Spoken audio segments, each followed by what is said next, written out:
Welcome, everyone. Hope you are doing well. It is February, and as such, we know that it is Black History Month.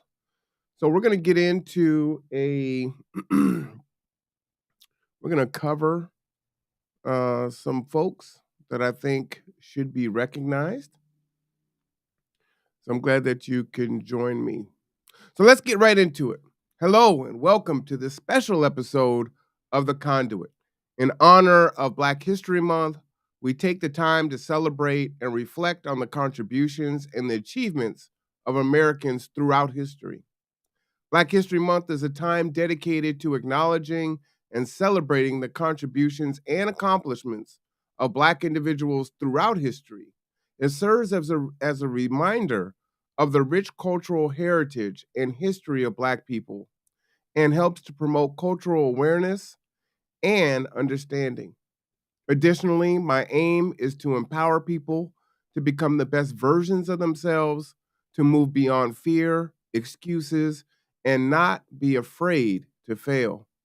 In this series, we will not only spend time uh, with our antiquated, we're not going to spend time with our antiquated, safe heroes such as King, Parks, Carver, and others. Instead, we will veer away from the common tropes of Black exceptionalism through sports, music, and acting, as we are so much more than that. While impactful and valuable, we have made significant impacts in a myriad of spaces and need to break the shackles of being told who we can elevate and celebrate. Let these people be an inspiration to both young and old. Today, we're taking a closer look at such an individual, Eric July. Let's look at 5 things. Our first honoree, Eric July, was born April 17, 1990. Eric is a YouTuber, and I even hate to say that, right? So much more than that. Independent musician and a political commentator. Number two, one outstanding attribute is Eric is a comic book writer and publisher. Some things that you probably know about me that definitely resonate is he is known to hate tokenism.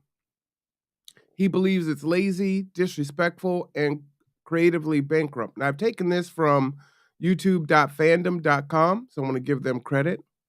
The most often cited examples of being Falcon as Captain America and Miles Morales as Spider Man, who he refers to as Peter Darker. A common point he makes is that people who support tokens only see legitimacy in classically straight white male characters. Furthermore, he says those who claim to be fans, often called stans, never actually read the comics, but simply like the idea of them. Eric often calls such people despairingly as crack smokers. Again, that is from YouTubefandom.com. For those of you that know me, you know that I was not a fan of especially the second Black Panther movie for just some of those reasons in there. So let's go ahead and check out his website and his YouTube page, which is on the Rippaverse. So we'll take a look at that first. And so here is Eric July's YouTube page. And again, he goes under the moniker of Youngrippa59. And you will see all of he's got a myriad of channels here. He's got a bunch of different shows on here. I believe he's been in this space for more than a decade. The Rippaverse that you can get to from rippaverse.com will show his comic here. Okay. Now, what is tremendously impressive about this is in August or September of 2022, Eric launched his campaign for ISOM #1, who you can see there. To date, Eric launched with a goal of $100,000. That's pretty lofty, right? But he shattered that with a whopping $3,737,920. Not only is he the writer, but he also published this comic.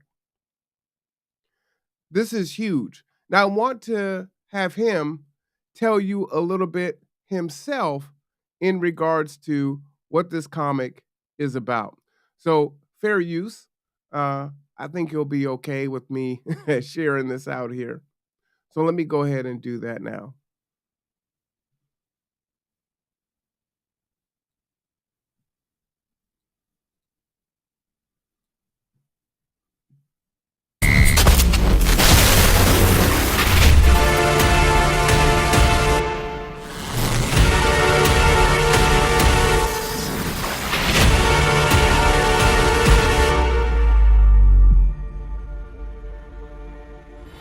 Isom issue number 1 is the first book released through Rippaverse Publishing, which makes it extremely significant. Though this is Isom's self-titled book, it also serves as a launching pad for our entire universe. This 96-pager was written by myself, Eric July. The pencil and ink work was done by the great Cliff Richards, and the color work was done by Gabe El Taib, 2 comic book veterans. This book is part 1 of the ill-advised arc, and it follows Avery Silman, who lives right outside of Flores Park, Texas, the place where he was born and raised. Now, Avery is what is known as an except, which is what common folk in this area call special people. Years ago, shortly after he got his abilities, Avery decided to become a hero of sorts and adopted the moniker Isom. But a certain event had him come to the realization that this life wasn't for him. So now he lives on his own ranch outside of the big city. One day, Avery gets a call from his sister Altona. She wants him to visit his old buddy because a family friend that interned at her company, Projexis, has gone missing. That old friend is Darren Fontano, and apparently he has some connection to his family friend. Fontano has much changed since he was kicking it with Avery when they were, wee lads. Now he's a cold-blooded shot caller that isn't afraid to do what it takes to remain in his position as one of the most respected people in the city. This is a man that you do not want to cross. What was supposed to be a simple meetup with an old friend turns into the longest day of Avery's life. He runs into other excepts such as Sanswan, Yaira, and the Alpha Court, and some of these altercations take a very violent turn considering his past with one of these characters. You can see why he tries to stay out of the city. Who is this family friend, and what is their connection with Darren Fontano? How does this meeting between him and Avery turn out, and does he get the information that Altona needs? How does this impact the psyche of Avery, who went from a hero to a now blue-collar civilian? These are all questions that will be answered in Isom issue number 1, which you can now pre-order at rippaverse.com, along with some other limited edition merchandise items that will give you some more insight on the characters, such as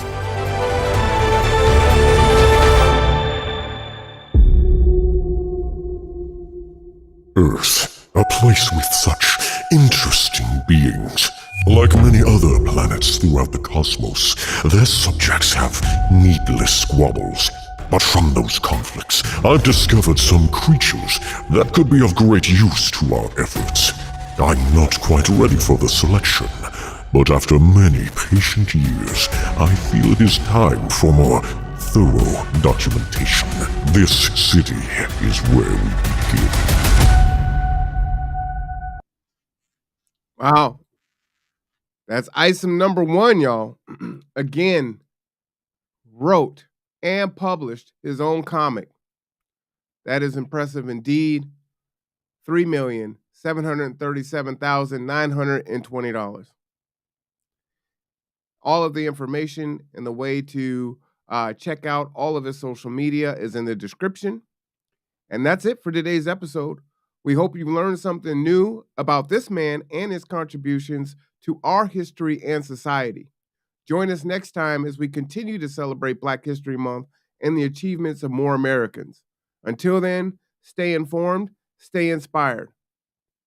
Create the history we can be proud of. Your actions today is our history tomorrow. This is Marwan Cameron, and this is The Conduit.